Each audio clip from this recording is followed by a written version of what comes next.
live. Hi. Welcome to the Three Things with Dr. B. At the Moo Dojo, we believe that we are spiritual beings having a human experience, and we are ultimately intimately connected to one another, sometimes in ways we cannot explain. Therefore, we are having a conversation today about the three things, and we still must recognize that we don't know what we don't know. And particularly, we cannot anticipate the type of, might I say, positive impact we might have on somebody else. And no, you don't need to be famous or to make millions of dollars or have written books that are New York bestsellers to make a difference to others. And that's why we are here today. And that's why my guest today is Dr. Monroe Mann. Welcome. Good morning. Hey, Dr. B, how's it going? It's all good. So Monroe has a PhD in psychology. I'm going to have this wrong anyway, but I'm just going to go at it. PhD in psychology. He's an attorney. He has an MBA. He has a PMP. He did plenty of other things. He's a veteran and Bronze Star nominee. You'll have to explain what that is. He's a two times TEDx speaker, and I actually met him in person. Hold on. I'm going to show you. No, I'm not going to show you. Yes, that's when I met Monroe in New York City with Uncharted. It was fantastic. Didn't you take that picture? I did. Yeah. I did, because we met in person. He's also an author of many books and founded two non-for-profit, maybe more that I'm not aware of.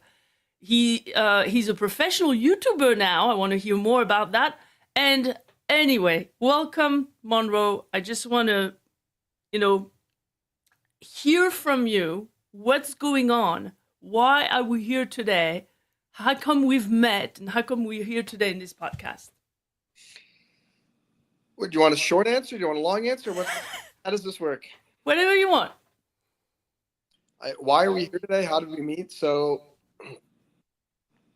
And what led you in your life? What led you to be here today? I think it was a lifelong. Oh, by the way, I can hear myself. You what? Like when I talk, I think I hear myself like coming through your end. I'm not hearing you twice, but I can mute myself. Hello, test. Hello, test. Yeah, awesome. Now it's good. I don't know if anyone's experienced it. I'm sure maybe if someone's just does Zoom meetings, stuff like that. It is the hardest thing to talk when you hear yourself talking on a 1 second or 2 second echo delay or something. So weird. So anyway, that's much better. I've always had a lifelong dream of being a TEDx speaker. And I moved down to Florida 3 years ago from New York. And I was teaching at EF, which is a foreign language school for foreign exchange students for they can practice English. And so I had all these students constantly rotating into my class. I was teaching a business and life skills class. And they always kept telling me, this was over about 2.5 years. Oh, you're such a great speaker. Why are you teaching here? And why did you move to Florida? The main reason was to start one of those not-for-profits, the private investigation firm Intertect, and which has started. And now I'm licensed here in Florida and in New York. And so I moved down here for that.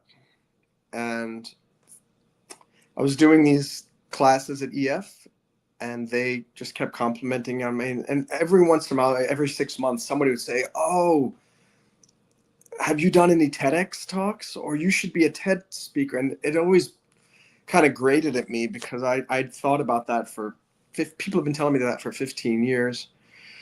And this is back 15 years ago, TEDx was, and I will go into this, a much bigger thing than it is now. And but anyway, I got back in this idea that, okay, I want to be a TEDx speaker. It was a life dream. I found a program that promised that. And so I guess technically that's how we connected, was through this program. That's right. And I'm still upset with them because in their sales pitch, they said, oh, if once you get your TEDx talk, you're going to be such a huge speaker. You're going to be getting so much money. And I used to be a paid speaker. I used to go around the country, and colleges would fly me out so I've been in that world before. It wasn't like a pie in the sky. Oh, we're going to give you promises. It was like, okay, cool. I can go back to doing what I once did. And I ended up doing it. And not only did I get one, but I got 2 TEDx talks, which is more than I think 90% of the people who join the program. That's another thing I don't like about that program. They take money from people, promising them the world when 90% of those people shouldn't be spending their money because either they're lazy or they just but the bottom line is you've done 2 TEDx talks, and we know from the TEDx process you can't do the same talk twice. So what were your talks about? Before I go into that, I just want to let everybody know, if any of you had this dream to become a TEDx speaker, it's not the be all and end all that you may think it will be. I'm proud that I did it, right? Dr. Monroe, he's going to explain to you how it works. It's funny. It's the same thing on YouTube Live. You have to point the other way. Point the other way. Put your fingers pointing. Yes, now it's looking at me. But I don't know if the viewers are seeing. I don't. It always goes backwards. My point is, if you want to do a TEDx talk, I think it's absolutely that it is. That's kind of how I feel about doing a TEDx talk. You can go either way with it. You can go left. You can go right. It's something that I'm proud to have done. But unfortunately, it's just another feather in my cap. And it didn't really change my life, except for the fact, the 2 ways that it changed my life is it introduced me. This brings back to your question. It introduced me to you, Dr. B. And met a few other interesting people. So that's how it's helpful. And number 2, in a roundabout way, it resulted in me starting doing YouTube Live, and that's ultimately what monetized my channel and what allowed me to start making money from it. So you did 2 TEDx talk in the span of how much time? I guess six months or so. And then you started your YouTube Live. So when did you start that? So it was one of the curators, or whatever you call them, the organizers of the second TEDx, which was the one in Philadelphia at Jefferson University.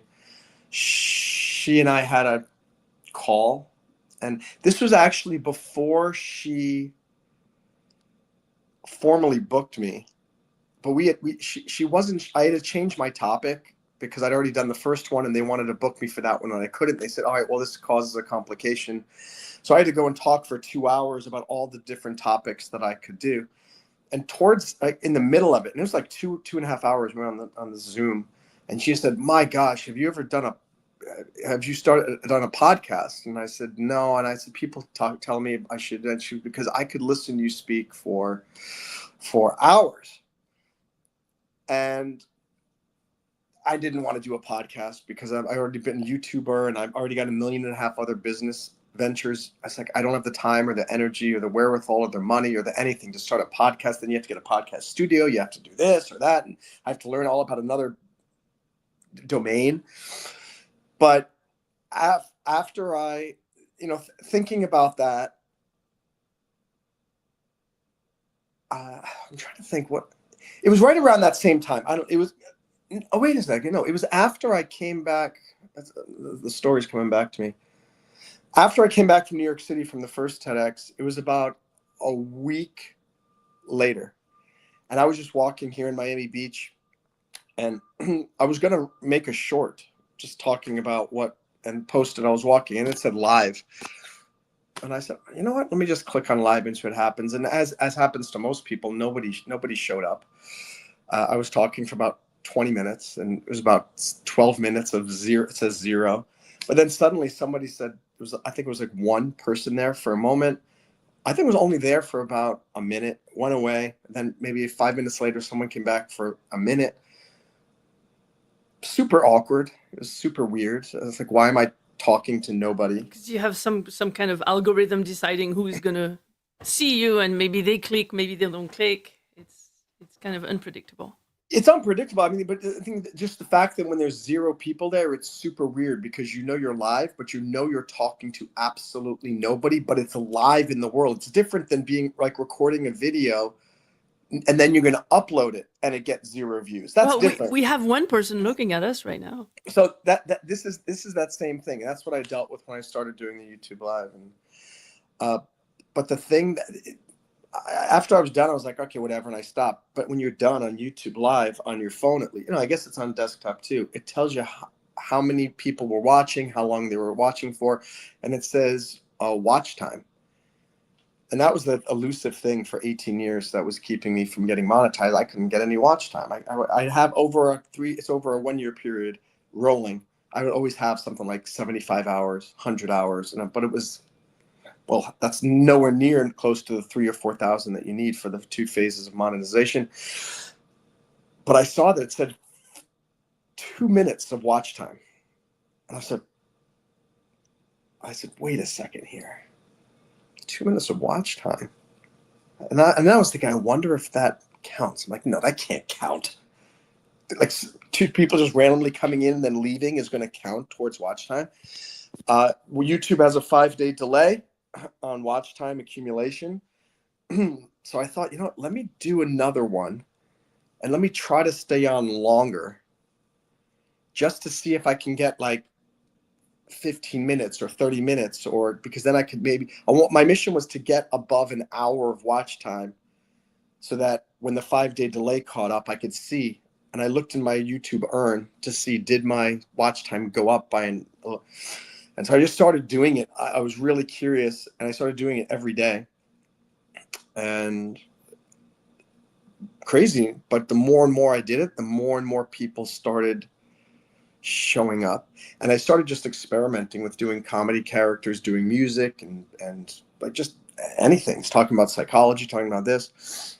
And before I know it, after like one of the live streams, it said something like an hour and a half of watch time. I said, oh my gosh. And so I was waiting for 5 days to see if the number went up, and boom, after 5 days, boom, my watch time went up. What our audience, either live or later, may not realize yet, if they don't know you, is how much you can talk for a long time about so many different things. And like you said, the lady who was listening to you and said, I can't stop listening to you, that's what it is. You can just catch the audience and just go on and on about your ideas and whatever's coming through your thoughts, through your mind, and people listen.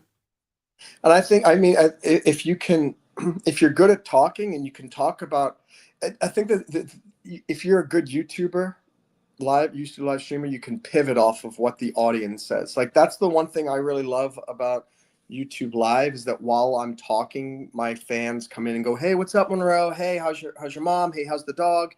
Hey, Monroe, what do you think about Donald Trump winning the election? Hey, what do you think about what's going on in Russia, or blah, blah, blah, blah, blah. And most YouTubers ignore the fans. And I see this all the time, and I think it's a mistake. But I get constant compliments saying, hey, one of the reasons I love you so much is that you respond to all of us. But I think a lot of people avoid the comments because the comments scare them, because it could give them topics that they know nothing about. And the fortunate thing about me is I know a lot about a lot of things. And I've just been through so much in my life. And a lot of my fans compliment me the fact that they have no idea what they're going to get every time they come on one of my live streams.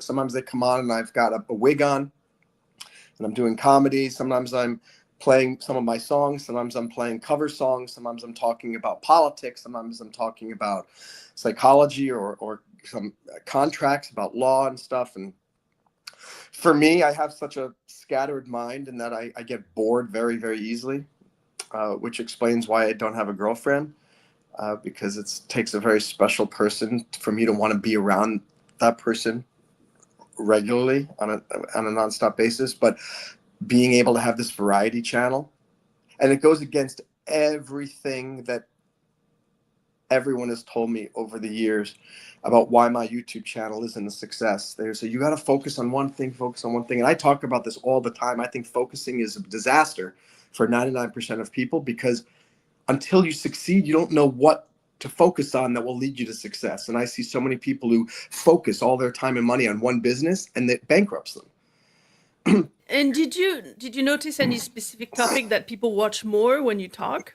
Yeah, 100%. My Billy Bob character. I'll give a. I actually have the hat right here, my America hat. This is the character that I get more subscribers from. I get more watch time from. I get more views from. I don't know why, but this guy, apparently people just love him. And hey, how you doing, guys? My name's Billy Bob. I'm from Louisiana, and of course I represent America. I represent America, and you absolutely know, and I am 100% excited that Mr. Donald Trump has won the election. Go USA!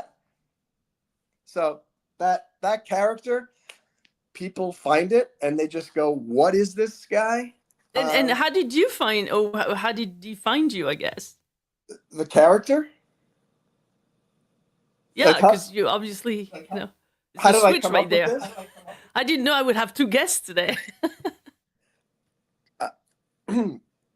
I mean, I've been an improv actor for many years. I went to Upright Citizens Brigade. I finished level 1, 2, 3, and 4 and graduated from there. I've been an actor.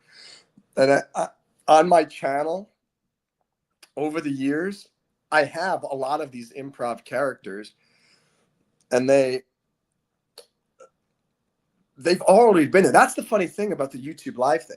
There's nothing that I did differently on YouTube Live that I wasn't already doing on my channel. But for some reason, people like I have many videos of Billy Bob on my channel from 5, 6, 7 years ago. Nothing. Nobody cared. Nobody. But then I did live, and suddenly, and I kind of think that it's easy to. That lizard, by the way, on my wall keeps moving, and I keep seeing it out the corner of my eye, and it keeps making my heart like, what is that? What is that? Why do I see motion? And it's that little lizard. Oh, the lizard's right near. Let me open my door and see if he can get out. Hold on a second. You guys want to see the lizard? Let's see. Come here, guy. Let's open the door. Come on. No, open the door. The lizard's right behind. Can you see it? What? We can see it. Cute. Come on, lizard. No. Don't go inside. You're going the wrong way. He might be very comfortable where he is. I lost him. I don't know where he just went. We were talking before about, I was looking online, and having a lizard here is actually not a bad thing necessarily, because it will kill roaches and other animals. And you know what? I haven't seen roaches in my apartment in about 4 or 5 months. Maybe this guy's been living in here this whole time. Yeah, I'd rather have a lizard than cockroaches. Sure. I just don't want to. Now, every time I put my shoes on, I have to check to see, is there a lizard in there? Oh, yeah. The checklist, the outgoing checklist for the house. So reflecting back on live versus recorded videos, isn't there something? You just made me think about something with this whole plethora of social media, and I think TikTok has brought up a lot of the live stuff to start with, and Instagram. Isn't that people are so more separated because they are isolated into their devices? In a way, seeing someone live make them feel more alive. Like it connects them to the real-time world. I think that's a very interesting and astute analysis that you propose here. I think that is one of the reasons why.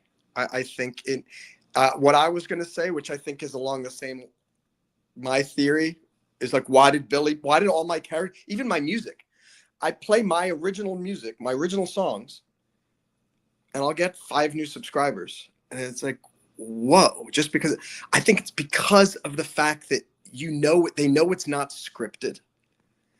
They know you didn't spend 6 hours rehearsing it to try to make it sound like, I think people are surprised that, whoa, this guy Monroe, this Billy Bob thing, that is who he is. It's like he's able to channel this personality and talk to people. And when they ask questions, like, what do you think about this? I can respond in Billy Bob and in his thought process. And the fact that, whoa, he's quick on his feet and he's really doing this. He's interacting with us. And whereas if you just do a short or you do a long form, no one knows how long it took to. That's why I always, whenever I do shorts, I will do my very best to, I don't try to edit them. I don't do multiple takes. I don't do multiple angles. It's just me going for 60 seconds or whatever, because I think it has it's a closer, they know that I shot it live. Yeah, that's exactly the reason why we are on a live podcast today, because I don't want to have even the possibility of editing anything. It's a big waste of time too. I hated being a YouTuber before because I had to edit everything. And if you do uploads that are edited, the user expects that they're going to be of a particular quality. And with the YouTube, like, look at me, I'm doing my cell phone, and this is exactly how I do my YouTube lives. And I for you viewers, I told Dr. B, I said, look, I don't want to be at my computer. I'm not setting up any fancy background. I'm just going to sit in my rocking chair. You're going to see me back and forth. And look, I want my guests to be comfortable. I'm even in a t-shirt too. And at first I was thinking, when I used to do my videos, I would put on a tie. I would make sure my hair is perfect, lighting, and this. I just don't even care anymore. And my YouTube channel is, in the last 4 months, more successful than all of the last 18 years combined. And monetized. And it's monetized, yeah. And I mean, that's a whole other story. I'm making about $400 to $500 a month now, but it's exhausting. And it's a lot of work. So, I mean, if you put out all the effort, I'm making about $2 an hour. And it's hard for me to keep going. And they know that. And I'm having this constant battle between, oh my gosh, I'm finally getting paid to do what I love. All the things I love to do: play music, be goofy, talk, educate people, talk about psychology. Wow. And they do it from home, and I can do it dressed however I'm dressed in that particular. I even do fitness. I do martial arts training for people. And that's another one that gets me a bunch of subscribers. When I just start showing people how to do punches and how to do kicks, stretching. Let's do push-ups and sit-ups together. I guess, I don't know if they just vicariously like watching somebody do something physical, or they feel like they're learning how to do something. But what did we talk about right before I went on to? I don't remember, but I think my original question was, what did you, so there was the question of what did you talk about on your TEDx stage? And also, why did you go? How come you went into YouTube? And yeah. So the two topics were, the first was looking back. I think the title was really bad for SEO. And I really didn't like the whole TEDx philosophy. Like, the whole thing is kind of bonkers. You can see I'm very bitter about this whole thing. Yeah, everyone, Monroe is feeling a little bit blue today. I wouldn't scheduled this up ahead. So. It's not blue today. I'm blue in general. I'm one of the most motivational, inspirational people, and I'm so tired of people telling me how accomplished I am. Like, I heard you telling me all the things that I've done, and I kind of just shrink into my shell because none of my accomplishments have done anything for me. And I find it, and this TEDx thing is just a icing on the cake, because everyone says, oh, like, TEDx shows that you're at the top of your game. You're the creme de la creme. You are the best at what you do. And I got 2 of them in 6 months. My life has not changed at all. They were the 2 most stressful public speaking gigs I've ever done in my life. I never want to do a TEDx again. Wow. I find that the whole format uncomfortable and stressful. You have to force yourself to memorize this 12-minute speech. Not even, I'm an actor. I've done monologues, Shakespeare, this and that. Who does a 12-minute speech? Even Shakespeare did not write a 12-minute soliloquy. And yet the TEDx organization wants us to memorize this canned speech. And I used to watch these TEDx talks, and think 90% of these things are so boring. And these people look so awkward. Now that I've been through it, I mean, I think both of mine are a little bit more lively than most, but I'm not comfortable. And you could probably tell that maybe through that. I was so grateful. I thought after I did the first one that, okay, I got it out of my system. And I can equate it to skydiving, which is something that I do a lot. And I used to, like, you get the pit in your stomach when you're first learning to skydive. Even when I go skydiving, like I haven't gone in about 2 months. I'm going to go again next weekend. And as soon as I'm about 10 minutes away from the drop zone, I start to feel the pit in my stomach because I can picture in my head the door opening, a few people jumping out, whoosh, whoosh, and then I'm getting closer and I realize, oh my gosh, I feel it right now. When does the pit disappear? Is it when you jump? Yeah. Because it's just weird. I think it's just because it's psychologically, you don't, who wants to jump out of an airplane? That's not a normal thing to do. You know, but if you want, we can do some tapping on that.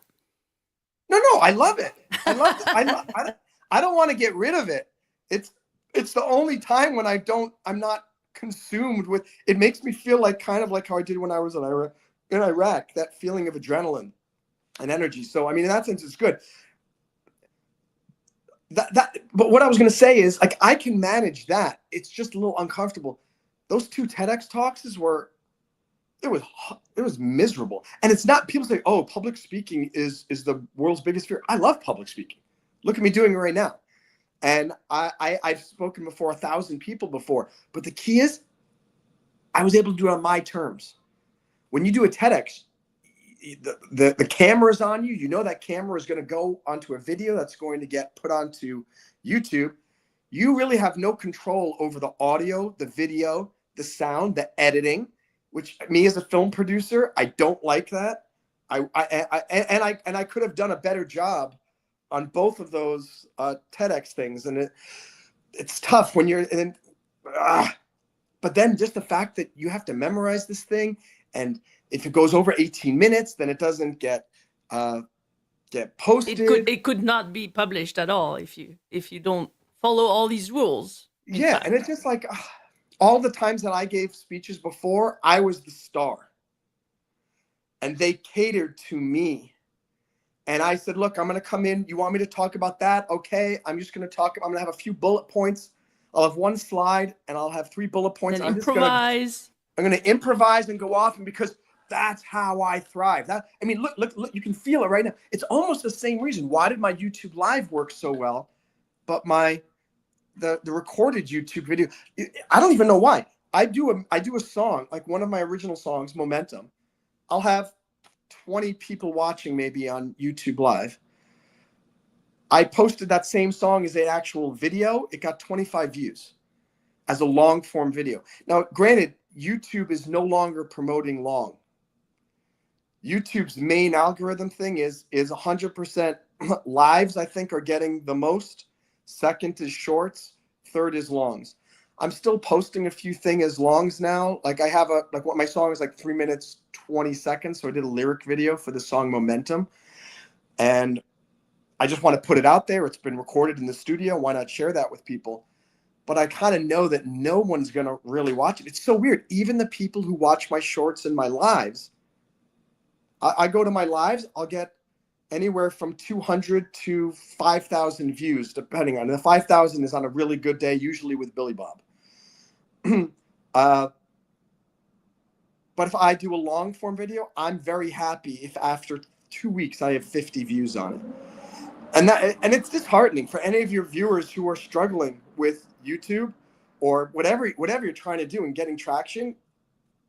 But that's good to know. That's good to know. And myself, I've been like training myself to do videos because I never liked to do that before, and I'm getting into the process for TikTok, for example. And now I just saw that TikTok is you can do live now in TikTok. So actually, that might be a good option too. Yeah, we talked about that. Is like I'm waiting to see what happens with the TikTok banning legislation because I don't want to spend a lot of. Everyone keeps saying, Monroe, if you're doing great on YouTube Live, you'll do great on TikTok, maybe. But what I found is that audiences don't translate from platform to platform very easily. And I got onto X for a little while, and I was using that to see if I could try to promote things. And supposedly I have 500 followers there or something like that, or 550. And I'm sure many people can relate. You post something on X there, even if you have 500 followers, and nobody responds. And it just kind of, and then I was thinking, oh, well, hope maybe I should take my very loyal YouTube audience and send them to X and saying, hey, I'm going to be giving updates about my channel.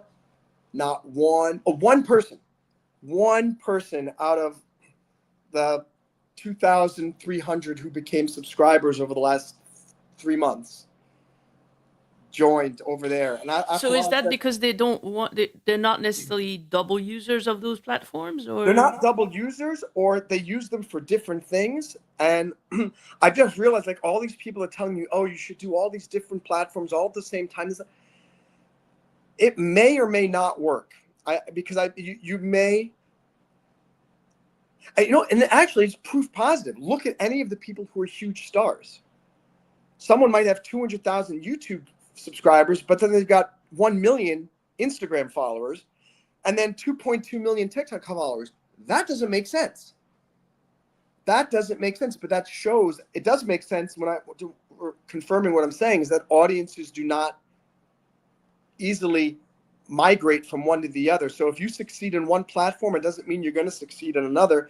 And even if you do, it doesn't mean that the audience from one to the one. So for now, YouTube, I'm making money from it. And even though I'm pissed off that it's not growing more quickly, and I'm upset that I'm not, that the amount of effort going into it it's not, I mean, I'm beginning like 1/10 of minimum wage.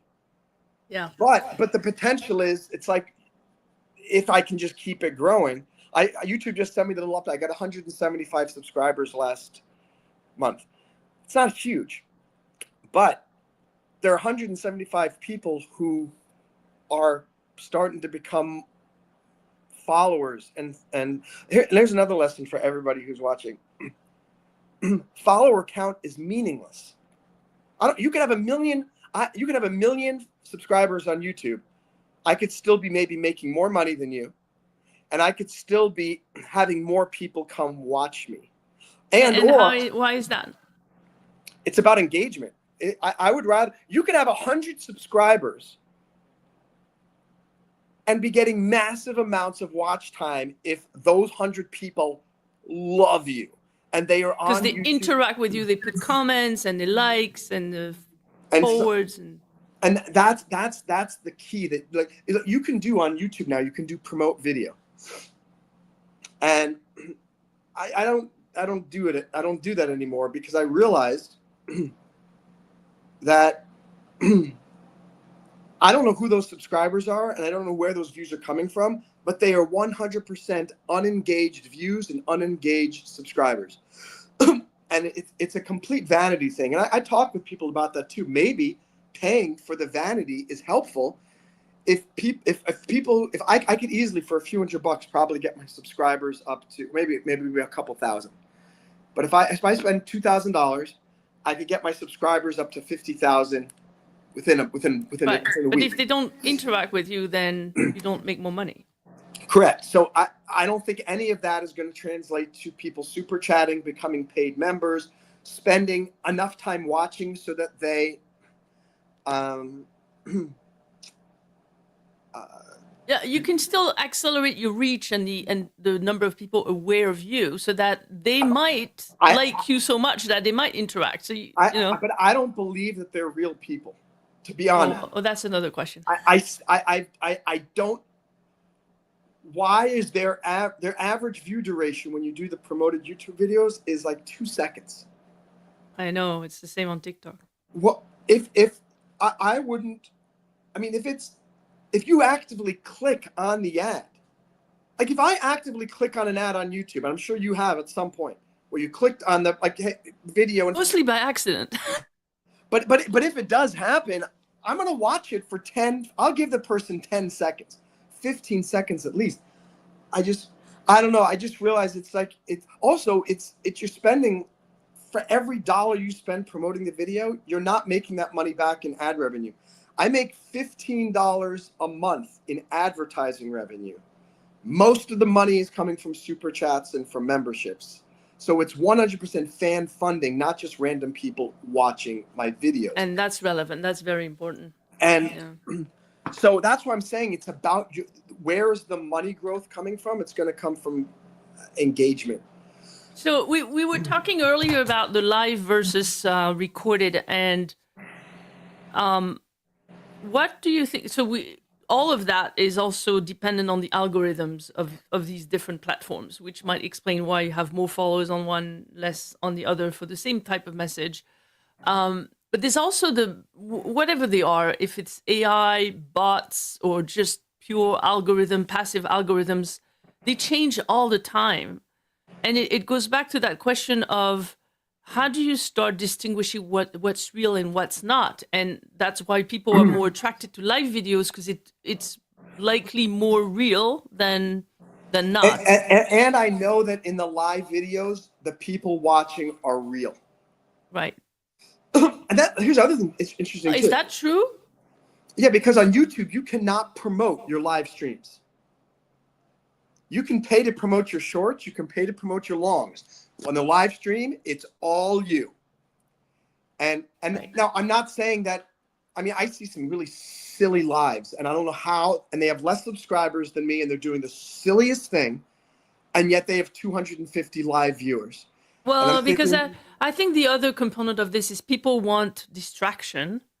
They don't necessarily want to be intellectualize their thoughts while they're on social media. They want to actually blur out. Which is why some people keep saying, like, I should have a Billy Bob do experiment with Billy Bob sorting colored balls, or Billy Bob pretending to be a tarot card reader.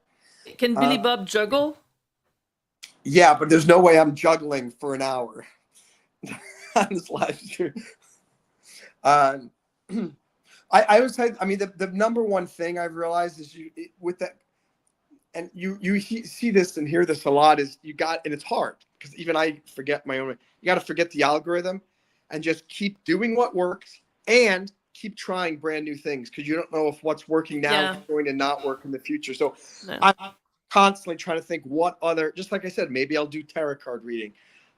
Maybe and like testing. You need to do real marketing, like testing. Yeah, no, I would never just do something. I would never do something that's not beneficial to me personally. Meaning, I'm not going to just sit there and sort colored balls, because that's boring. I don't care if 250 people watch me. I'm not going to become known for that guy that sorts colored balls. Are you serious? Yeah. Well, that speaks to your values, because some people don't really care about, the importance of what they do, which leads me to, we're going to switch now to OnlyFans. No, I'm not switching to OnlyFans. Even though no, I know that. Okay.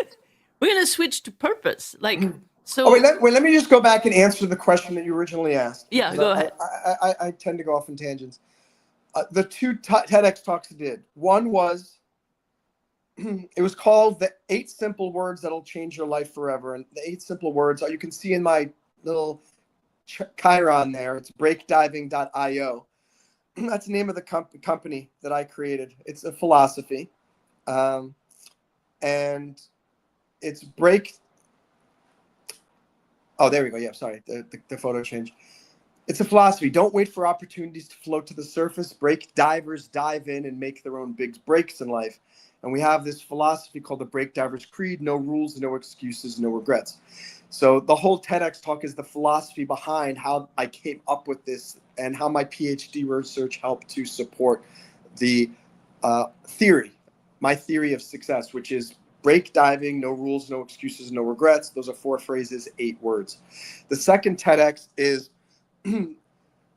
basically how I've gotten where I've gotten in my life. And it's weird. I'm sort of like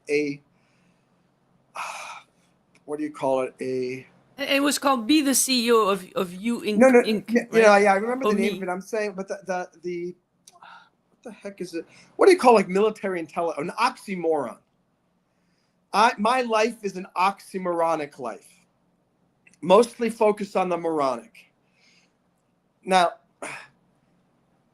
I'm a very accomplished person, and if someone does a Google search for me, it looks like, oh my gosh, this guy is Superman and amazing. That's one part of my story, and it's true. I've done more than 99% of people in the world. And I told you when we were in the waiting room before we started, I'm a little jealous of Pete Hegseth that he was also in Iraq, but he got 2 Bronze Stars. I only got nominated for a Bronze Star. He came back. He wrote 1 book, became a New York Times bestseller. I've written 11. None of them have, though my one did become a Barnes & Noble bestseller, but still not the same level. He is a Fox News host for the last, however, 10 years. I've been struggling as a YouTuber for longer than that. Now he's Secretary of Defense nominee for the President of the United States. He's 3 years younger than me. It's hard. And I always tell people, don't compare yourself with other people because it doesn't. The truth is, I have done so many things that Pete Hegseth has never done and will never do. And he might be envious of you. And he could be in many different ways. So I get that part. But that part of me that's comparing with other people and, feeling like I'm not where I wish I would like to be and where all my YouTube fans go, dude, why are you not farther along? Like, why are you? And I go, I don't know. But I take some solace knowing that I have these new fans on YouTube who really care about me and who maybe the world doesn't recognize my value, but they do. Right. And they come back regularly. So anyway, forget about the side of me comparing. The side of me that if you just look at me on a resume, unbelievable what I have done. And I impress people when they find out all the things that I go, how the heck did you do that? That's what my second TEDx is about, you are the CEO of Me, Inc. And it's just about looking at your entire life as you are the head of a major international company and making sure that when you take that buck stops here mentality, you should fire yourself. When, like I told you, I've been feeling depressed the last couple of days. I'm glad you brought me out of my little flagellating despondency from the last couple of days by me forcing me to come on to this. When I say forcing me, being like we scheduled it. Yeah, I forced you. We scheduled it, and it's like, okay, Monroe, you have to do it because you committed to it, and she's expecting you. Though I did bail out on another podcast yesterday. I'll tell you about that if you. I'll tell you why. You bailed out on another podcast, but you came to mine. Yeah, I'll tell you. Wow. I'll tell you why. I'm honored. It's important that you recognize that you are the only person who can effectuate change in your life. And you can lead a horse to water, but you can't make it drink. The only person who can make it drink is you. And how have I used? I think part of the reason why I'm able to do so much is I'm able to power through depression. I'm able to power through self-doubt. I'm able to power through fear. And I want people to be able to do what I've done. I don't want any of you guys to have the negative sides of going after 1.5 million dreams, because there is a downside to it. I mean, everything comes with a price. There's a benefit to only focusing on one dream and giving up all the others. Maybe you are, maybe you choose the right one. As I go back to that, we were talking earlier. Maybe you choose the right one for this moment. I mean, it doesn't mean that you sacrifice all the other dreams. Maybe you don't implement them at the same time. But what upsets me is when people tell me, and they tell me this all the time, Monroe, you're so talented, you're so amazing. If you just focused on one thing, you'd be a success so quickly. I go, okay, you know me pretty well, right? And they go, yeah. Because I mean, that's why you remind me of my husband, because my husband's like that. He's got tons of ideas that go expensive, and I I might tend to tell him exactly that, which is, can you focus on one thing at a time? And But I understand that but wait, then I have to say this to you too, and I'm advocating on behalf of your husband. If you know what's best for me and your husband to such a degree that you're saying if we would just focus, tell us exactly, each of us, what should we focus on precisely for the next 5 years that will guarantee our success? Your answer is, oh, well, I don't know. I mean, you know your life better than me. But I go, it's a bunch of baloney. Nobody knows what's going to work. Nobody knows what is going to make somebody successful or not. And even look at this last presidential election. All of those people who knew Kamala Harris was going to win or knew it was going to be a 50-50 thing. It was a blowout. It was a complete blowout. Donald Trump won the Electoral College. He won the popular vote for the first time for a Republican since I think 2000 or 2004, won the Senate, and they won House of Representatives. People were so certain, and yet they're wrong.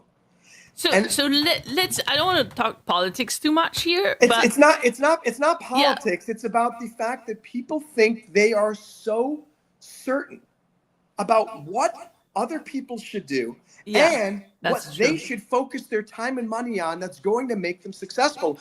And I all of these people keep telling me, you got to focus. You got to focus. You ask them, what should I focus on? They then plead the fifth. And I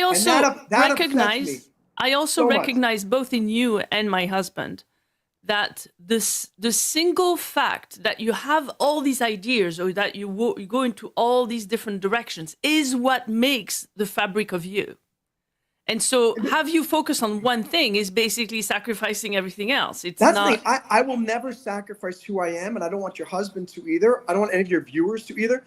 Go back to my YouTube channel. How did it get monetized? By me doing the exact opposite of what everyone told me to do. Pick a specific focus. Monroe, pick it. Talk about entertainment law. Or, Monroe, you should talk about psychology and self-improvement. Monroe, just focus on your music. Or, Monroe, no one cares about your music. Do cover songs. Or, Monroe, just do your comedy. People love your comedy. I said, I'm doing it all.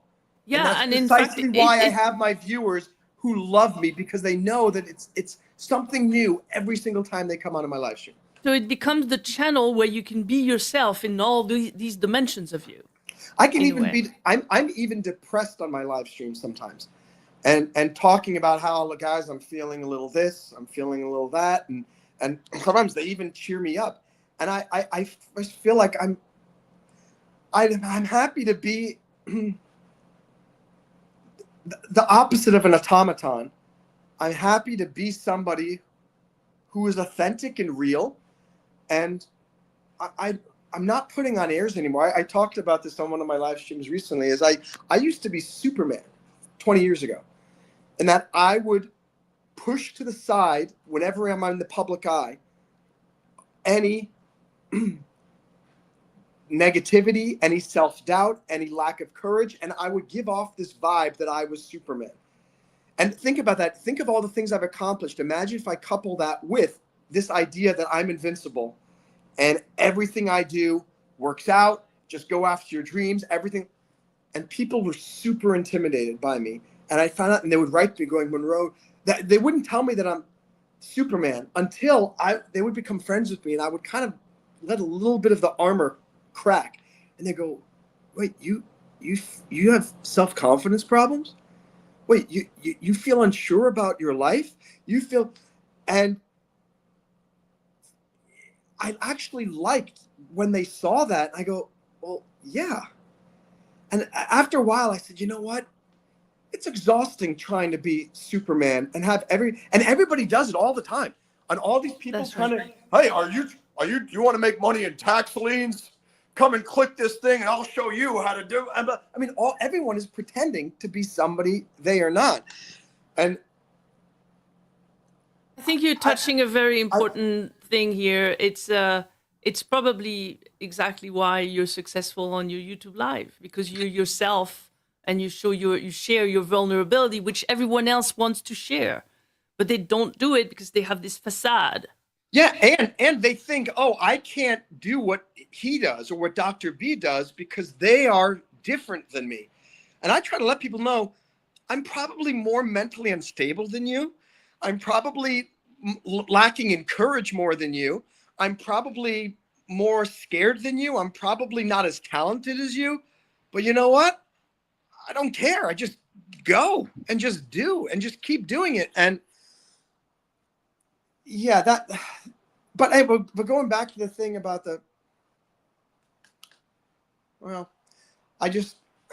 now here's the thing.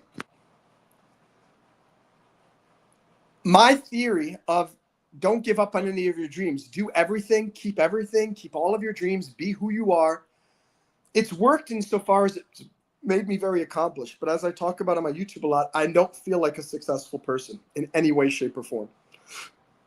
And I think because if I am making $5,000 a month from YouTube, I will consider myself a success. Okay. But making $400 to $500 a month, even though I am 100% grateful for every single fan who supports me, I think that making $400 to $500 a month still in some ways feels like charity, or it feels like, okay, they're just kind of giving me token of appreciation. But when all of a sudden I've got enough fans, enough money, like, whoa, I'm making $5,000 a month. I'm making an actual living from this. I will feel like, okay, all the sacrifice was worth it. And I think about quitting YouTube all the time. I haven't done a live stream. Usually I've done one a day. I haven't done one. Oh, one. wow. So everyone, if you're listening to this, go to his YouTube channel, which direction you want. Convince him not to do that. Well, no, I'm not going to, because I don't quit. You know that. If I quit, I wouldn't have accomplished all the things that I do.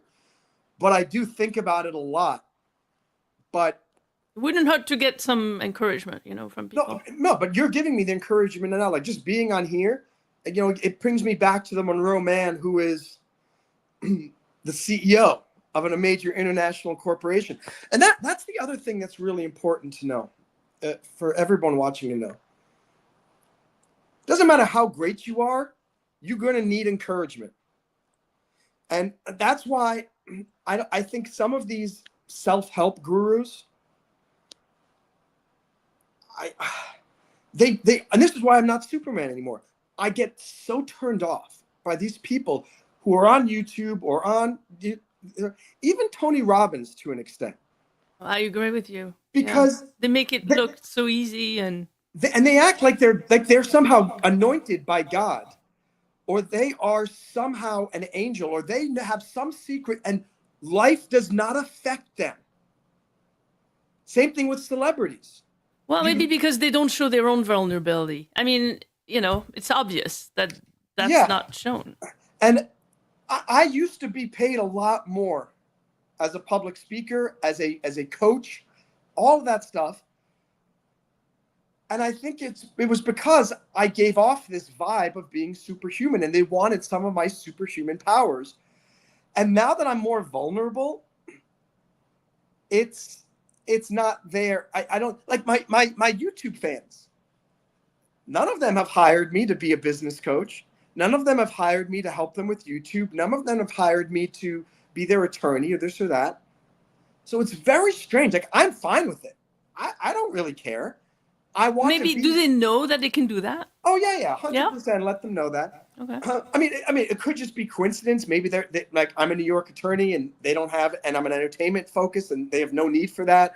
Or maybe they're not as ambitious as me. Maybe they're watching me because they just enjoy my comedy, or they enjoy my music and want to relax after a long day at work, which I know is the case for a lot of them. But at the same time, I have a feeling that my vulnerability in some ways has impacted my ability. Somebody from Thought Leader, or that company, I just gave it away. Now they know who I was, giving, talking. And we're live, so we're not, That's all good. I mean, I don't think these companies should be charging so much money for the things that they do, and I don't like the way that they give these bold claims about what's going to happen. And somebody from there was trying to recruit me to be a part of a new company doing it. And they're like, look, we're going to be charging this much. We want you to, you've done 2 TEDx's. We want you to be the face of the company and this and that. And I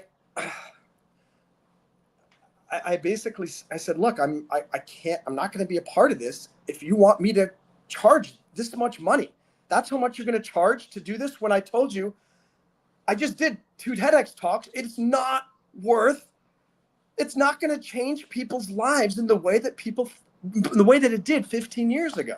So you get offered a job that could give you some income, and you said no, and that speaks to your values. What do you mean offered a job? It wasn't that a paid job? Yeah, it would have been paid, and I would have been paid pretty well for this. But that speaks to your values. That speaks to what you stand for. I hope my values. I hope karma comes around, because I have turned down so many jobs because of my values. I lost my dream job as a law enforcement officer with a federal agency because I withdrew my application after I was offered the position because of something that they did that really irked me. And, wow.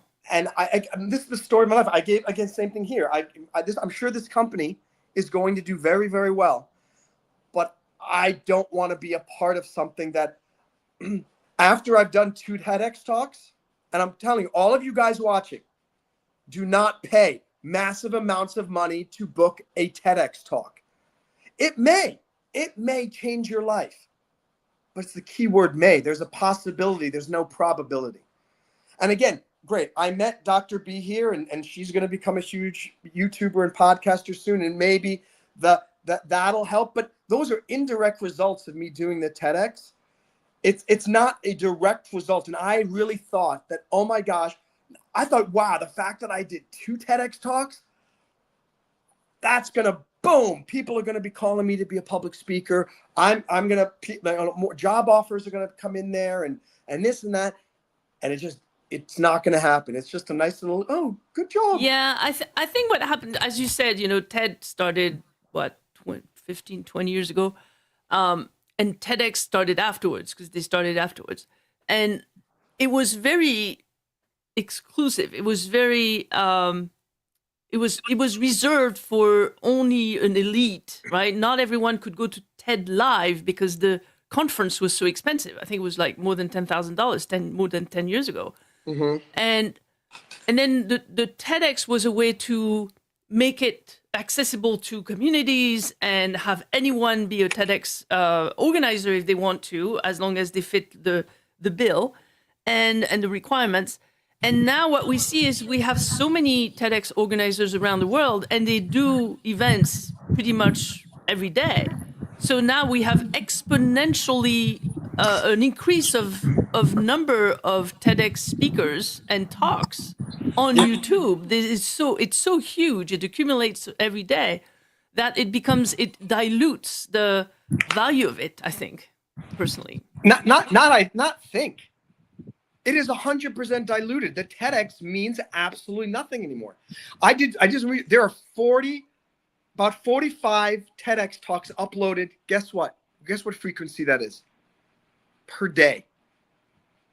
That doesn't surprise me. Per day.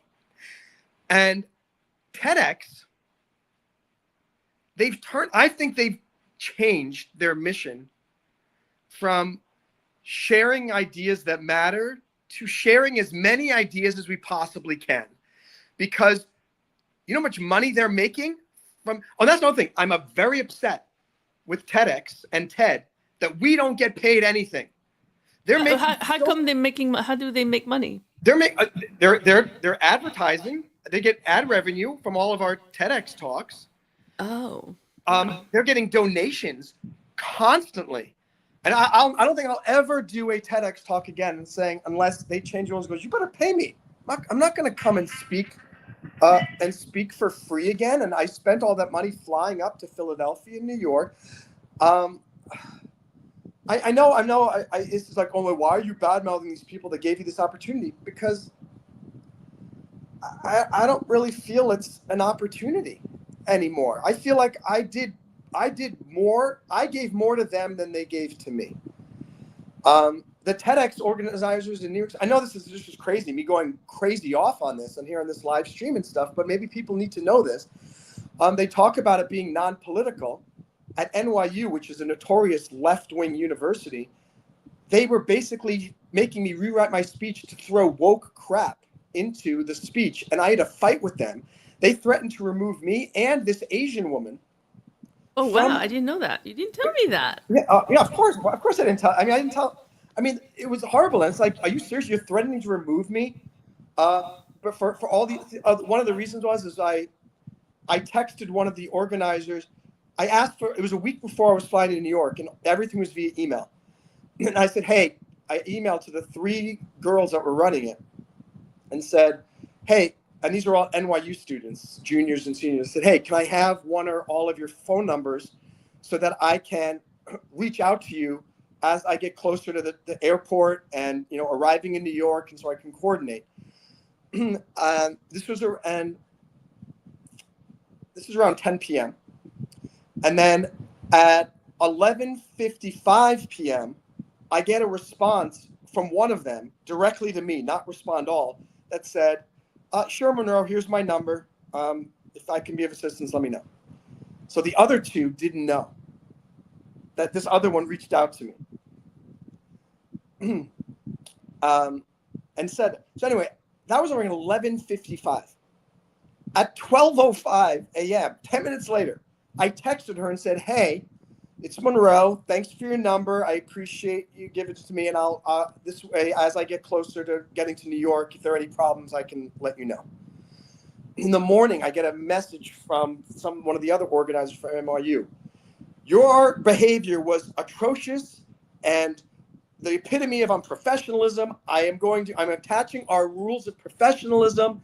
How dare you send a text message at 12:05 a.m. Blah, blah, blah. If you continue with this behavior, you will promptly be removed from the conference. So at the time, I was like, all right, I don't want to lose this opportunity. So this and that. I wrote back and said, hey, look, I run a global social media community, breakdiving.io. I am doing things until 2, 3 a.m. sometimes. I'm texting people in China, in Kenya, wherever, Nigeria, in Europe. I don't really look at the time. I don't care about the time. I'm busy. I get things done. She sent me her text at 11:55 p.m. I responded 10 minutes later. I said, I'm sorry if you consider that unprofessional, but that's just me doing what I do in my field. And like these are girls who have never even been in the business world before. And here I am running a company, and you're inviting me to speak at your conference because you think you have something to learn from me. Anyway, it blew over, this and that, blah, blah, blah. And then I was talking to this other woman. And then later they were telling me, look, you need to put our student body is very progressive. You can't say something like this here. You need to say this instead. And it was completely the opposite of the results of my PhD research. And I'm thinking, I cannot say that because A, I don't believe it. Number 2, it is contrary to the results of my research for 5 years for my dissertation. And I said, look, if you really want me to say something else, I'll say this. It was still not what I wanted to say. And if you TEDx people are watching, you better get a control of your university TEDx organizers because some of them are horrible. And they probably don't do that like on purpose, I guess. It's the TEDx is supposed to be non-political, and their curator was telling me to inject political nonsense into my TEDx talk. And yeah, it was just the second one. I will tell you this, at Jefferson University was much better to some degree. At least politically, they didn't get involved with it. But they were also somewhat insulting, telling me that what I was proposed, I gave a draft of my speech. They go, well, this is very unrealistic. Most people are not going to be able to do this. I don't think anyone's going to understand this. I'm like, hello? You're the ones who invited me to speak at your school. Do not tell me what to talk about. And I had to fight with them too. And I got into an argument. I said, look, I don't want to speak with that person ever again. I'll only speak with you. And then finally it got good. But it's like the whole TEDx thing. Let me just finish with the whole thing. Yeah. I believe it's become a moneymaker for TEDx. It's kind of like the Roman Empire, and before it fell. It got so big, they can't control their outposts anymore. Meaning at these TEDx, like you said, I think there's like a TEDx I think there are like 2 or 3 TEDx's per day. I mean, around the world, there are so many of them, and I'm proud that I did it. If anybody can get a TEDx talk, it's worth doing, I guess. Yeah, I guess it's a good experience. It was great to see you on stage. And it was great to have you there and this and that. But I mean, I've given speeches so many before, and I've had better results. I got more business. I got more respect and stuff from where I've given speeches. When I gave a speech at like Tarrant County College in Texas, or Lee College also in Texas, I had so many people come up to me and say, hey, can I hire you? Hey, where can I get your books, this and that? The TEDx talk? I don't know.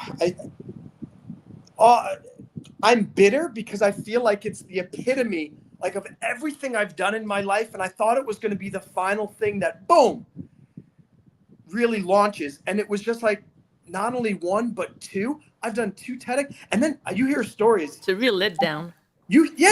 I met a guy there who has done 13 TEDx talks. This was at Jefferson University. Did I know him? No. Was he a household name? No. When I first was getting involved with the TEDx thing, I said, okay, I want to make sure that I do 4 or 5. Honestly, I don't want to do any more TEDx talks. And they're exhausting. They're stressful. You got to deal, especially if you're at these universities. But I imagine it's even worse, maybe, if you're dealing with some of these TEDx's that are not. I mean, these people, they think they are kings and queens of the universe. And it gets to their head, especially when they're so young.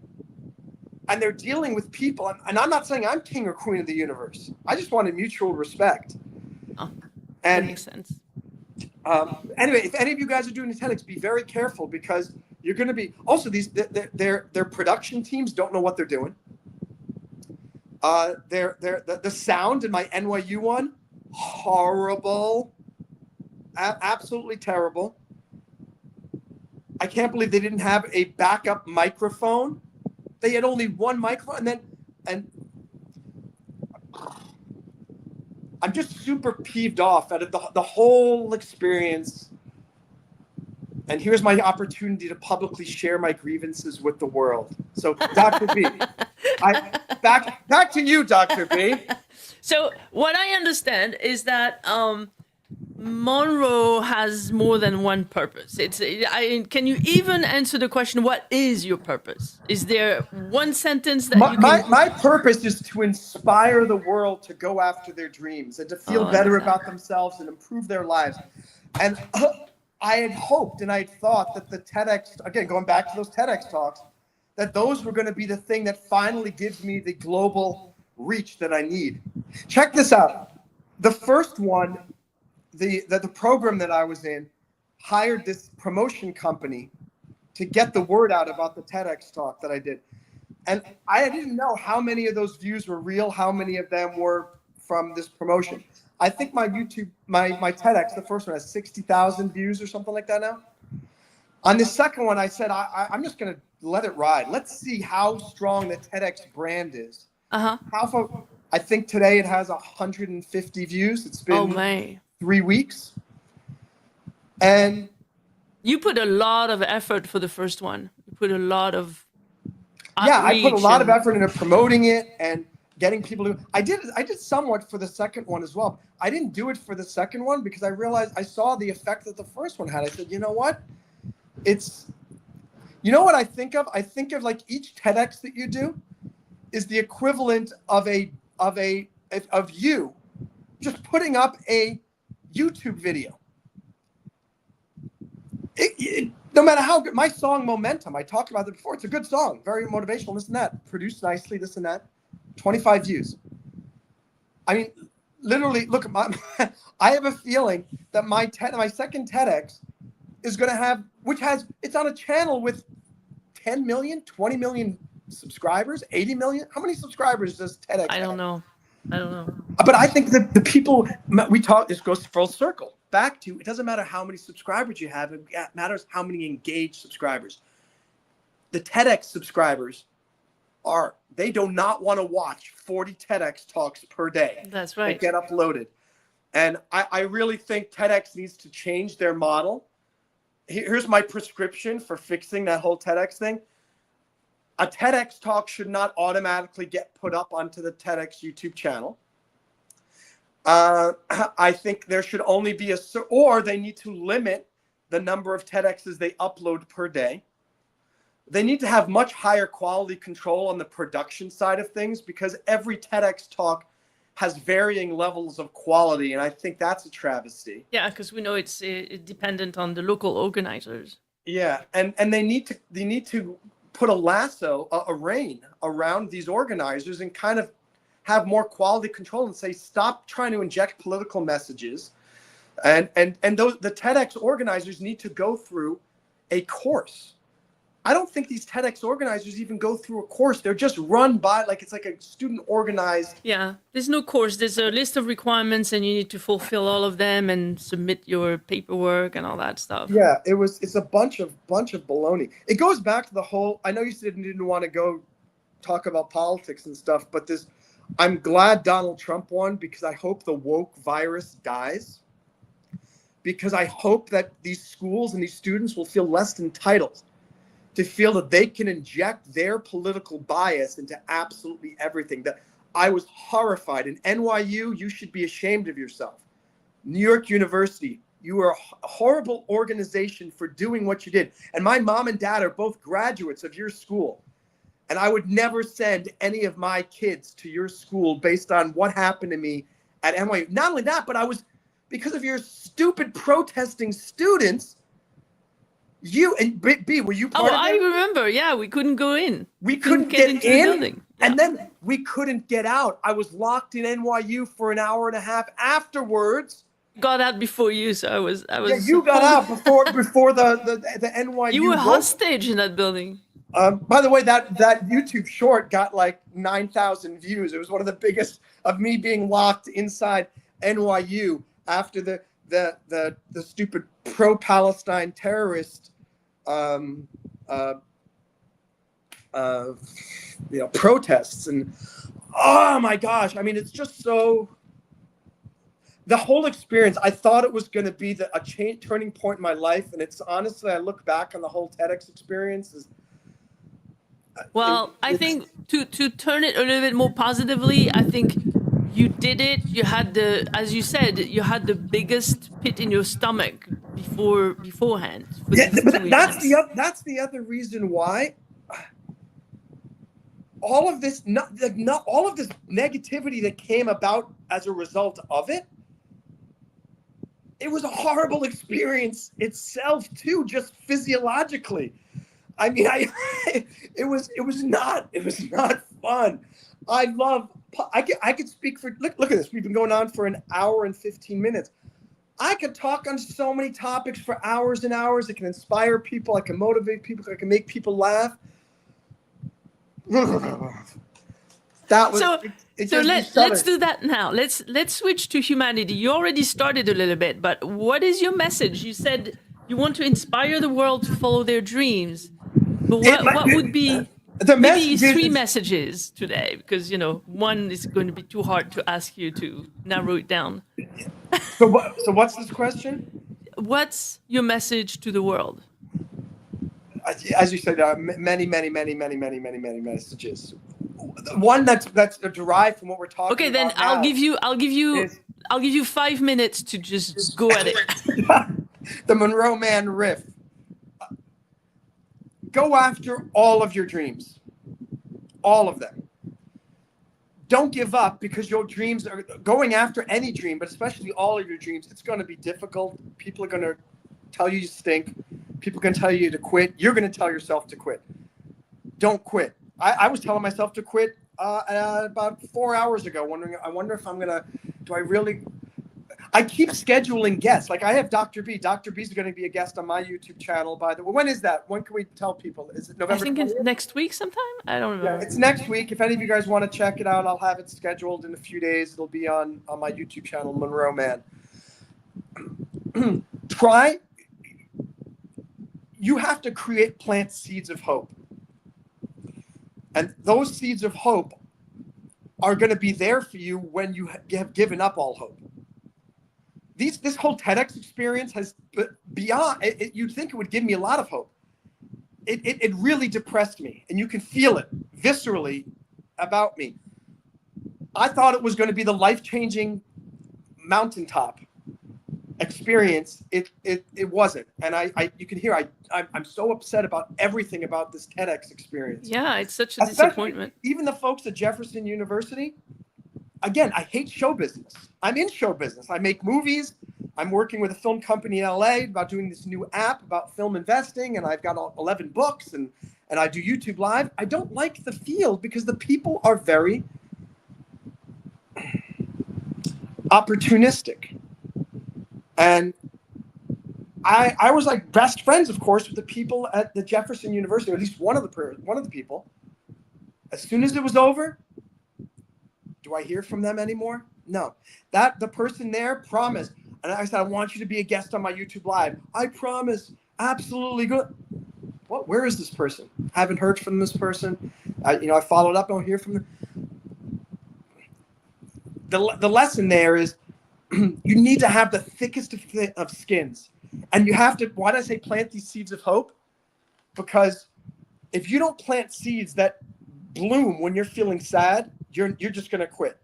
What was a seed of hope that I had planted was this interview with Dr. B today. And I've been depressed for the last day and a half. It's been horrible, really bad. And now I'm on this live stream with her, and I'm back. Yes. And I like back. When I get back. And yes, the reason I'm back is because of this lovely conversation I'm having with Dr. B, which was basically me bitching and moaning on Dr. B's psychologist couch. But it was something that I had planted because I agreed to do it. And here's another message.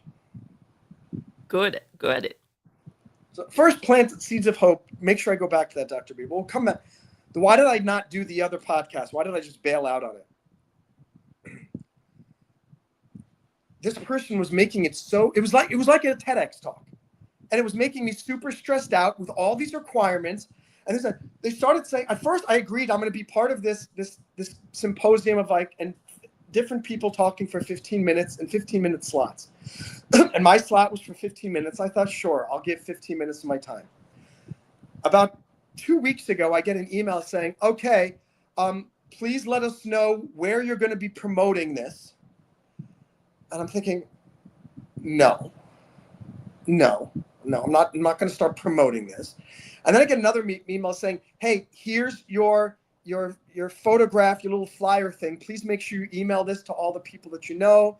Please do this, blah, blah. And I'm thinking, no. And I'm like, please make sure you mention this website. Please make sure you do this.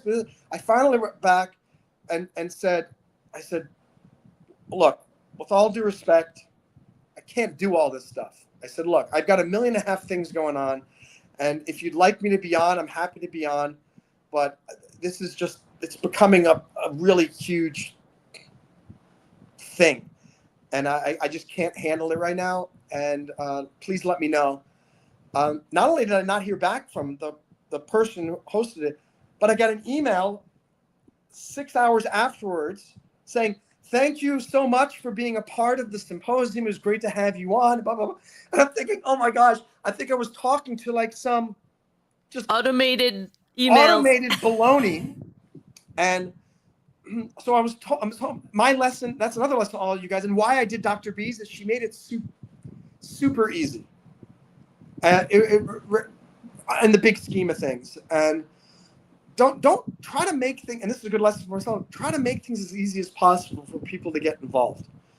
And in terms of my YouTube channel and stuff, remind people constantly of what you want them to do. On my YouTube lives, why do I get 90% of my money that comes in every month is from super chats, which is basically people sending me money while I'm doing a live stream. I keep reminding them, and I keep telling them and saying, hey, and I have my board. Can I see it up there? There, you can see that whiteboard up on my wall. That's my super board. I call it my super board, and it's to show anybody who gives me a super chat. Cool. And it keeps track of how much money I'm making per month. But I keep reminding people, saying, hey guys, if you can, would love you to support the channel. People aren't going to do what you want them to do unless they know. You can't just hope. That's right. And it was very awkward for me to start asking for people to send me money. But it works, doesn't it? It's interesting. What's that? It's interesting in terms of interhuman relationships. It's awkward. It's horrible. You get something if you ask. Yeah, and at the same time, and it's not comfortable. I'm not comfortable anytime I talk about the super chat thing. But I'm telling you, every time I do it, it works. I'd say 1 out of every 20 live streams, I do not make super chat money, which is pretty good. Sometimes it's 99 cents. Sometimes it's $50. Believe it or not, sometimes I'll make 50. Sometimes I'll make 99 cents. One out of 50, one out of 20, I don't make anything. But just got to keep asking. And if I don't make money on that one, I go, hey, you win some, you lose some. Maybe next time you guys will be able to support the channel. In the meantime, watch the ads and give me some ad revenue. Give me 2 cents from the ad revenue. Okay, so going back to the lesson, the seeds of hope. I really think if I did ever do another TEDx, which I do not think I'm ever going to do, especially after this expose, I don't think they'll ever have me. Let's see if my 2 TEDx talks remain on. If they remove my TEDx talks, that will be another. You can bring me on for another expose, and I'll say they took it down. Then we can talk about the First Amendment.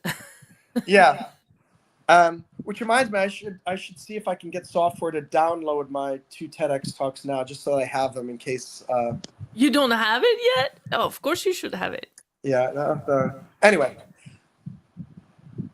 the seeds of hope is what. Otherwise, people quit. And I created this seed. I have seeds of hope here. Why do I keep planting these interview guests? I have another interview guest after you. I have another one in about 2 weeks. If it's just me, I can easily just not do the live stream, just like I did for the last day and a half. But I had this planned here. And with you planned for next week, create circumstances that don't allow you to quit. Creates a different energy. And the intention is energy. Yeah, and you need to. Sometimes you can't create that energy yourself, but if you know, I've already scheduled this live stream, and people know, and Dr. B is counting on me to interview her. I don't want to let her down. She's a friend of mine. This and that. It'll get you back into doing it, and then that just might be enough to restart the engines. And by the way, for the last 4 months, I've been vacillating back and forth between, do I keep going with YouTube or do I quit? Do I keep going or do I quit? Last day and a half, the last thing I wanted to do was do another live stream. Now that I did this interview, which was a seed that I had planted, it's a seed of hope. You're back on the horse. I'm back on the horse. Now, the 2 TEDx's were seeds of hope too, and they still are. Don't know. Yeah, maybe something will happen with that. Maybe something will happen from it. But I want any of you to go into a TEDx talk, if you're trying to do that, knowing you could probably you could put your time, money, and effort somewhere else that I think will have a bigger impact on your life, your career, and your money, at least in the short term. Maybe that, but the TEDx, I think, is a big crapshoot. That's my other lesson. TEDx is a big crapshoot. It's like you're gambling at the craps table. You might win it big, but you're most likely going to roll a 7. A few other lessons I want, in the big scheme of things, maybe you don't Maybe you don't know exactly why you're struggling. I don't know why I struggle so much. I don't know why Pete Hegseth, in my mind, has had this very easy trajectory up the ladder of success. And I am continuing to struggle so. Even though I am just as intelligent, just as patriotic, just as well-spoken, I could do, I think, pretty much everything that he has done. I don't know everything about his life, but I don't know why I've struggled this much. But you have. So what do you do then? What's the like going back, you just can't compare yourself with others. I don't know why I have struggled so much, but I believe that God does have a plan for me, and I do know that my struggle has made me the very empathetic and inspiring person that I am today. I honestly believe that Pete Hegseth could not be as good of a motivational speaker as me. I don't think he can connect with people who struggle as well as I can, because I have gone through some really difficult decades. The lesson for you is, guess what? So am I. So is B. Everybody. Dr. B may not be as forthcoming as I am with some of the publicly, but I can tell you this, she's going through tough stuff too. And Pete Hegseth, even though I'm looking at him on his ivory tower thinking all is good, I know that he struggles as well too in his way, and his life is not perfect, and I'm sure his life as Secretary of Defense is not going to be easy. And I'm sure he is going to be maybe wishing, I wish I could go back to my days as just being a Fox News host, or this, who knows? I mean, everyone's got their issues. Don't compare yourself with other people. Focus on what you can do today to push your life forward a little bit. I heard something, I read it in a book somewhere recently. It was like 5-6 years ago, but I liked it. It said, you overestimate the effect on your life, some life like major thing that you're hoping for is going to have on your life.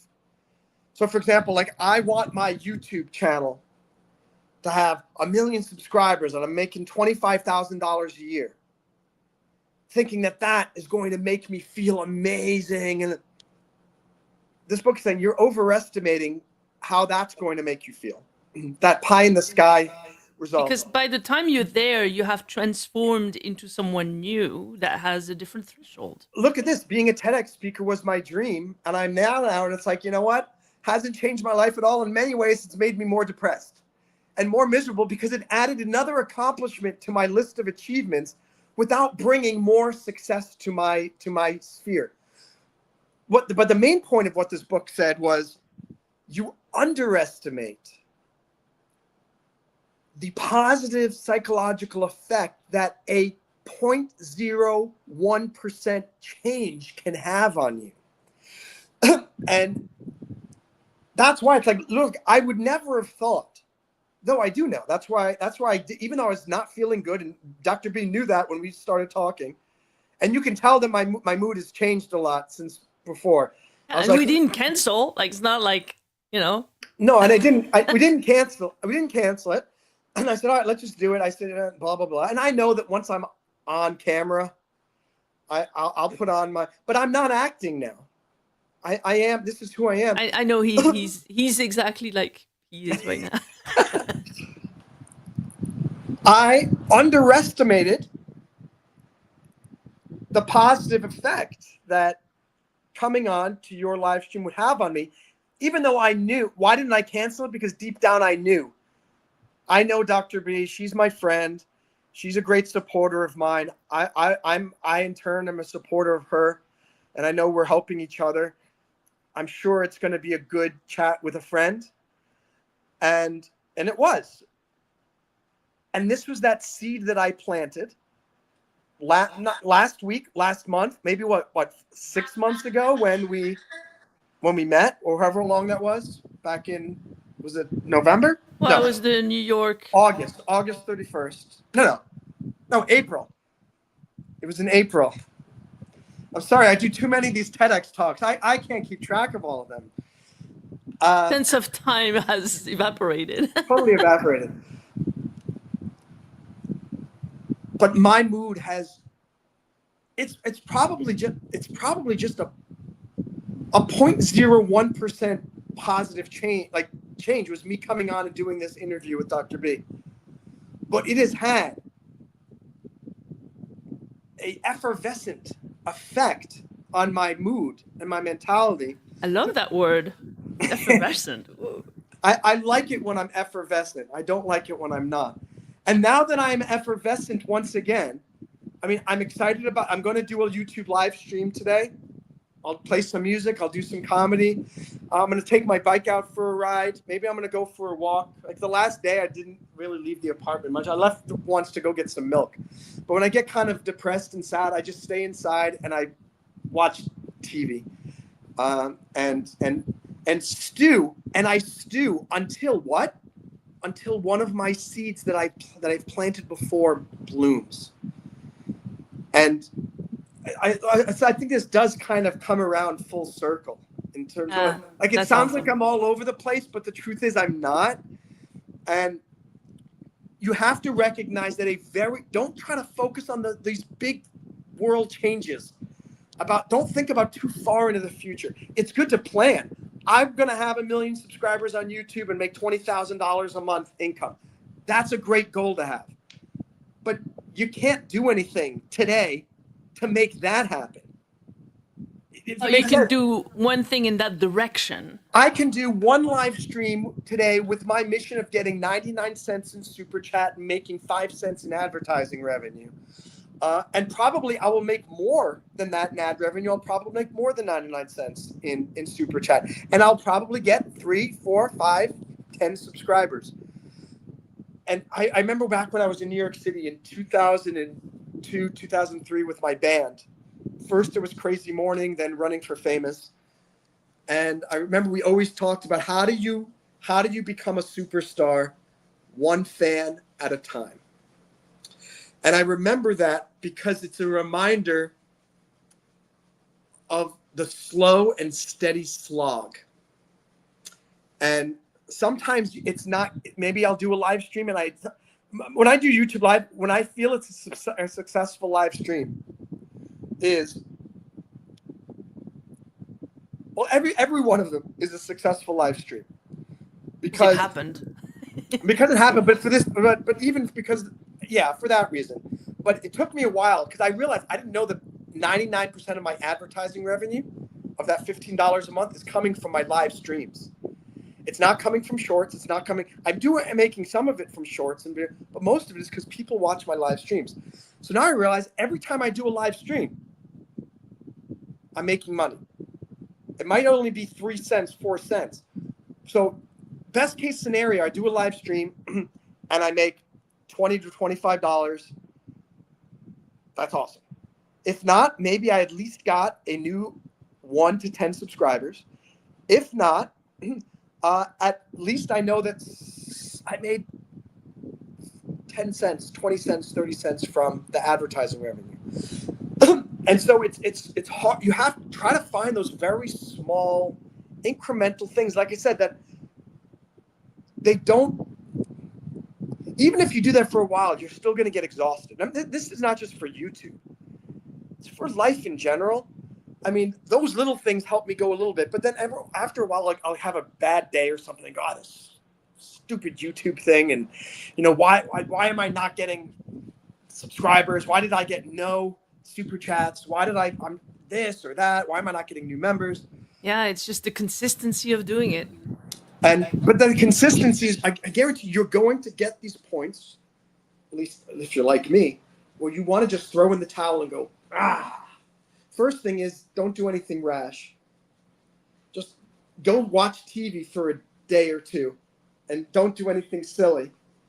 But if you've planted all these seeds of hope, every single day, I'm like me coming on this is also planting a new seed of hope with Dr. B and with anyone who is watching. I don't know. Dr. B said there was one person watching before. Guess what? We had 2 at some point. So with 2 people. Guess what? And they might not be the same. And they could be cycling. We might have 10 or 12 or 20 viewers now, because it just means there was one concurrent viewer or two concurrent. Who knows? I just planted the seed of hope with Dr. B, with all of Dr. B's fans. Maybe one of them is going to now watch one of those silly TED Talks that I did. I'll put those in the comments. Yeah. Feel free. Yeah. If those links are still up there. Yeah, we're gonna wrap it up because it's been more than an hour and a half, and usually it's naturally going for less than an hour. But I knew with you it would be likely going over, so I was ready for that. You know, it's funny. Before I get on, I'm hoping this is only going to be about 45 minutes. I really don't want to do this for very long, but you were a good host and just let me rant and rant and rant. That's my job. All right. So what I retain is go after all your dreams. Don't give up. Don't quit. And that's one way of doing that, is to plant those seeds of hope, because they help you when you are in the downward. That's the better summary, because everybody says keep going, don't give up, don't pursue your dreams. That's all duh. That's like motivation 101. This is motivation 501. The advanced postgraduate course is planting the seeds of hope, because that is how you manifest. Keep going. Don't give up. And go after all of your dreams, and yet still keep it easy and simple. If you go after all your dreams, it's not going to be easy and simple. I will tell you that right now. My life is not easy and simple, but I refuse to compromise and give up on dreams unless there is absolutely no way to make it happen, or I decide that it's no longer worth my effort. A lot of people use excuses like, oh, I decided I didn't want to do it anymore, or, oh, I decided I want to support my family. I kind of find those are all excuses. Most of the time, is it really because you're just lazy and you didn't want to do the hard work? I think 9 times out of 10 when people quit, it's because they're lazy and didn't want to do the hard work. Sometimes they give up for the right reasons. Like, I'm considering running for commissioner of Miami Beach. I mean, I put my name in the hat. I'm on the roster. I have to get the signatures now. I don't really know if I want to do it anymore. And if I don't, it will be not because I don't want to do it. Because if I want to do it, Monroe Mann does what needs to be done. It will be that I don't want to put myself through the ringer of a political campaign. That's a lot of effort. Maybe I'm going to spend a lot of time and money doing something that, do I really want to be a politician? I don't know. Those are the questions you need to ask. If you come up and say, I really don't want to do that as a career anymore, fine. Which is also a question of purpose. Anyway, we're going to wrap it up, but thank you so much, Dr. Mann. Dr. B. And I'm gonna close the live. And well, let me just tell you, if any of you guys want to join our community, it's a global, not-for-profit, personal growth, mentorship, and friendship community with people all around the world. The link is right there under my name, breakdiving.io. Free to join. Would love you to come, and we can all pontificate together on these awesome topics. Ciao, everyone.